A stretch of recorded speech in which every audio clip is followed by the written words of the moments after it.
संविदा में भर्ती किया और बाद में जाते जाते 1.5 साल में उन तमाम लोगों को सचिवालय में, शिक्षा विभाग में, स्वास्थ्य विभाग में, हर विभाग के अंदर उनको नियमित करके भारतीय जनता पार्टी ने उत्तराखंड को गुलाम बनाने की साजिश पर मोहर लगा दी। उसके बाद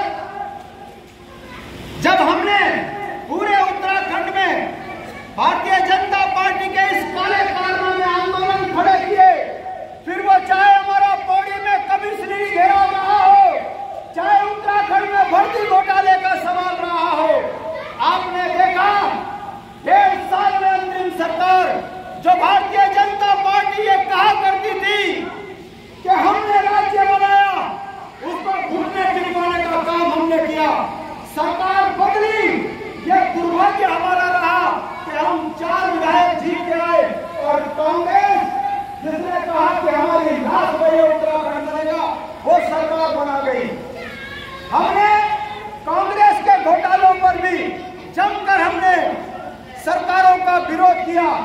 तब ये राष्ट्रीय राजनीति के दलाल हमको बदनाम किया करते थे कि नवोदित राज्य के अंदर पहली निर्वाचित सरकार कांग्रेस की बनी है, ये राज्य आंदोलनकारी है और केवल आंदोलन करना जानते हैं, इनको सरकार के साथ में मिलकर मदद करनी चाहिए। हमने उस समय पर भी माननीय काशी सिंह जी के नेतृत्व में बुनियादी सवालों में सरकार से आंख मिलाकर सवाल खड़े किए।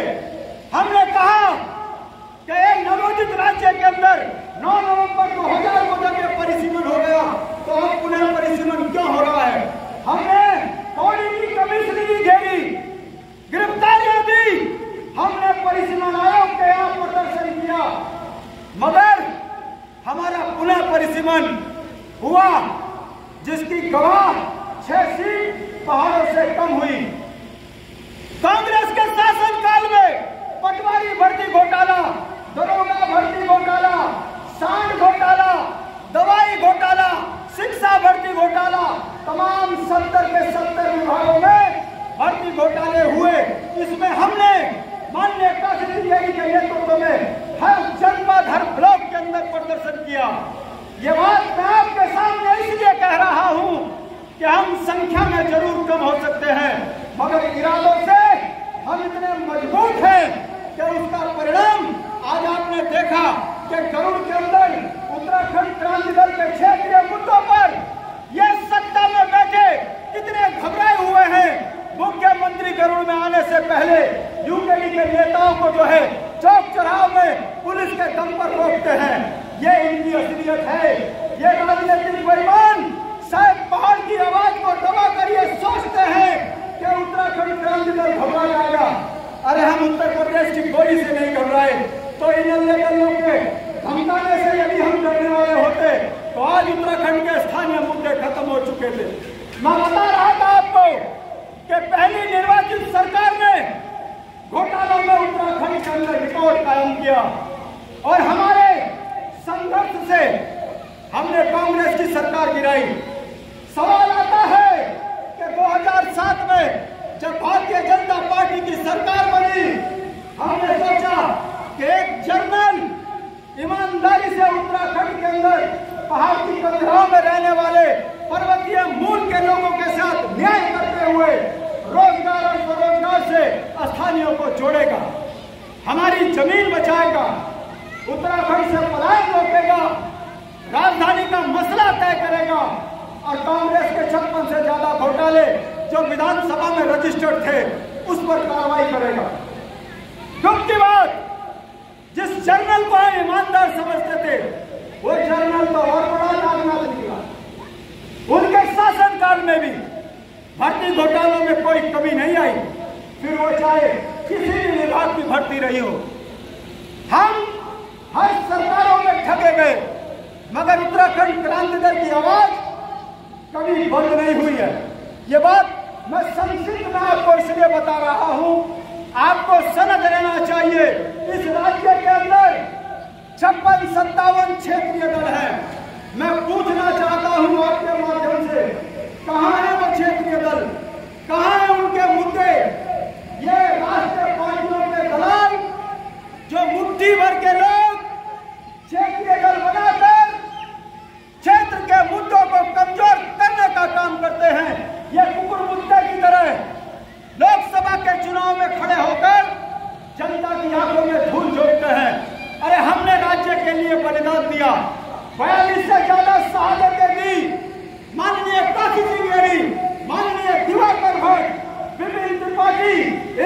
भदौनी, आनंद प्रकाश जियाल, कांडपाल जैसे लोग और हमारे संस्थापक खड़क सिंह बगड़वाल जैसे वीरों की इस धरती में संघर्ष ने आपको ये राज्य तो दिया, मगर आपके सपनों का उत्तराखंड बनना अभी बाकी है।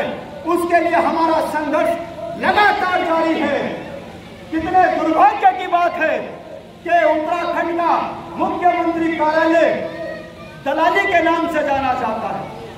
हम कहते हैं, अखबारों के माध्यम से सुनते हैं कि धाकर भाभी, मैं पूछना चाहता हूं किस बात पर धाकर चोरों की तरह अपनी बातों को करते हैं, मगर उत्तराखंड क्रांति दल के नेताओं से आंख मिलाकर बात करने की हिम्मत नहीं करते। काय का धाकर धामी, आपका उपाध्याय जो आपका पीआरओ है, मुख्यमंत्री कार्यालय में उत्तराखंड की गरीब जनता की बोली लगाता है। मैं कहता हूं, अगर ईमानदार है मुख्यमंत्री तो सीधा गिरफ्तार क्यों नहीं? क्यों तुम जो है जनता की आंख में धूल झोंकते हो? कारण साफ है, यदि सीधा पकड़ लिया तो खटीमा से हार का कारण पता चल जाएगा और कहीं ऐसा ना हो कि लोकतंत्र में सरकार को मुंह की खानी पड़े और मुख्यमंत्री स्वयं गिरफ्तार ना हो जाए। इसलिए हल्की धाराओं में जनता की आंख में धूल झोंकने के लिए मुकदमे का ड्रामा करते हो और उत्तराखंड की भोली जनता को बोलते हो हमने अपराधी पे कार्रवाई की। आज आप देख रहे हो, इनकी सरकार का एक मंत्री इन्हीं के मुख्यमंत्री पर आरोप लगाता है कि यदि मैंने घोटाले किए तो मुख्यमंत्री भी दूध का धुला नहीं है। सुरसिंगार का उदाहरण देकर जिस तरीके से भारतीय जनता पार्टी के नेताओं में आपसी सुरपुटम्बल हुआ है, यह बताने के लिए काफी है कि ये चोर चोर मौसेरे भाई उत्तराखंड की जनता को कर्ज की गर्त में डुबा चुके हैं। इसका जवाब यदि कोई पार्टी दे रही है तो वो उत्तराखंड क्रांति दे रही है। माननीय काशी सिंह ऐरी जी के नेतृत्व में आज भी पहाड़ के कंदराओं में उत्तराखंड क्रांति दल जनहित के मुद्दों पर संघर्ष करता है। हम ठोक के कहते हैं, इन 23 वर्षों में घोटालेबाजों पे कार्रवाई क्यों नहीं हुई? हम ठोक के कहते हैं, उत्तराखंड की राजधानी तय क्यों नहीं हुई? हम ठोक के कहते हैं, पर्वतीय क्षेत्र विकास से दूर क्यों है? कितना दुर्भाग्य है, 23 वर्षों में पहाड़ का व्यक्ति जंगली जानवरों से परेशान, घर में बूढ़ी बांदर हमारे खाने को खराब करते हैं, रात को सुअर आकर हमारी फसल को रौंद देते हैं। जब हम इस बात पर सरकार से कहते हैं कि हमको जंगली जानवरों से निजात दिलाओ, हमारे बच्चों को जंगली जानवर मार रहे हैं, तब ये सरकार कहती है हम वन अधिनियम के अधीन मजबूर हैं। अरे मजबूर हो तो बताइए, 7 हिमालय क्षेत्र राज्यों के अंदर ये वन कानून क्यों नहीं है? ये हमारे ऊपर वन कानून की मार क्यों है? हमारे जंगल आपने छीन लिए, हमारा पानी आपने छीन लिया, हमारा जीना दूभर आपके लिए आपके शासनकाल में हो गया। हमको इससे बचाएगा कौन? जब हम इनसे सवाल करते हैं तब ये पुलिस के दम पर हमको धमकाने का काम करते हैं। इस श्रृंखला में बैठे तमाम नेताओं की उतनी उम्र नहीं है जितने इनके ऊपर मुकदमे इन सरकारों ने लगा दिए। मैं पूछना चाहता हूं, लोकतंत्र में सरकारों के साथ आंख से आंख मिलाकर बात करना अगर अपराध है तो ये मुकदमे हमको स्वीकार, वरना इन सरकारों को यह भी पता होना चाहिए भगत सिंह, सुभाष चंद्र बोस, इंद्रमणि भदौनी, वीर चंद्र सिंह गढ़वाली और काशी सिंह ऐरी जैसे नेता किताबों में नहीं, हर 10 किलोमीटर के अंदर हर एक माँ की कोख से निकला है। तभी यह उत्तराखंड क्रांति दल के अंदर संघर्ष करने वाले नेता खड़े हैं। एक तरफ पैसे की आपने नंगा नाच देख लिया, गाड़ियों भर भर कर आई, और कहा गया भारत का निर्वाचन आयोग, कहा गया डीएम, कहा गया पुलिस प्रशासन, क्यों नहीं इतना बड़ा करता कि ये करोड़ों रुपए का खर्चा करने वाले जब चुनाव के खर्चे का हिसाब 10 लाख दिखाते हैं तो मुख्यमंत्री तो चलो राजनीतिक बेईमान हुआ, ये डीएम किसका है भाई? हमारे पैसे से उसको तनख्वाह मिलती है, मगर डीएम की चुप्पी, एसएसपी की चुप्पी, जिला के निर्वाचन अधिकारी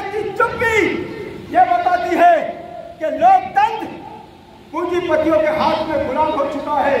गरीब के आवाज को दबाने के लिए पूरे भारत के अंदर पैसों से लोकतंत्र को गुमराह किया जा रहा है।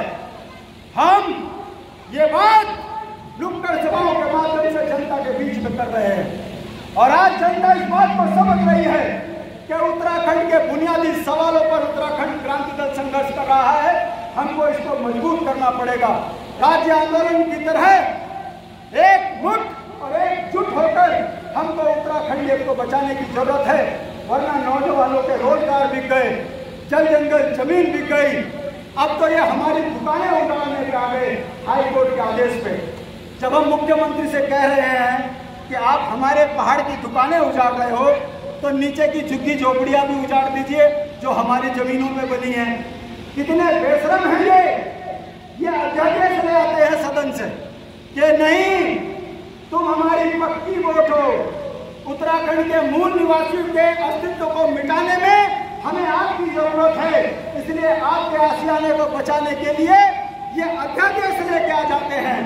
मगर गांव की दुकानों को उजाड़ने के लिए ये हाई कोर्ट के आदेश के खिलाफ अध्यादेश लाने से ना निकल कर रहे हैं।